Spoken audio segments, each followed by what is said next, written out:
ఈ స్టోరీలోకి వెళ్లే ముందు ఈ వీడియోని లైక్ చేయండి. మా ఛానల్ని ఇంకా సబ్స్క్రైబ్ చేసుకోకపోతే సబ్స్క్రైబ్ చేసుకోండి. గతంలో పవర్ స్టార్ పవన్ కళ్యాణ్ కనుక పిఠాపురంలో గెలిస్తే నా పేరు మార్చుకుంటానని వైఎస్ఆర్సీపీ సీనియర్ నేత ముద్రగడ పద్మనాభం శపథం చేశారు. అయితే పవన్ కళ్యాణ్ పిఠాపురంలో 70,000కు పైగా ఓట్ల మెజారిటీతో గెలిచారు. ఇక పవన్ కళ్యాణ్ గెలవడమే తరువాయి.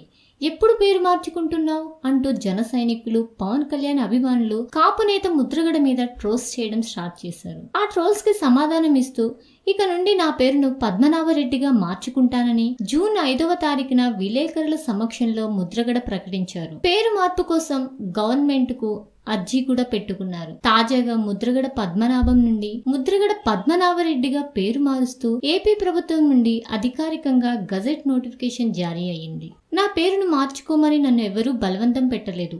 నా ఇష్ట ప్రకారం మార్చుకున్నానని ముద్రగడ తెలిపారు. పవన్ కళ్యాణ్ని అభిమానించే యువత నాకు అసభ్యకర సందేశాలను పంపుతున్నారు. నా దృష్టిలో ఇది తప్పు. నన్ను తిట్టే బదులు ఒక పని చేయండి, నన్ను చంపేయండి అంటూ ఆవేదనగా ముద్రగడ మాట్లాడారు. 1978లో జనతా పార్టీ నుండి ఎమ్మెల్యేగా తన పొలిటికల్ జర్నీని స్టార్ట్ చేసిన ముద్రగడ పద్మనాభం తరువాత తెలుగుదేశం పార్టీలో జాయిన్ అయ్యి 1983, 1985 ఎలక్షన్స్లో ప్రత్తిపాడు నుండి గెలుపొందారు.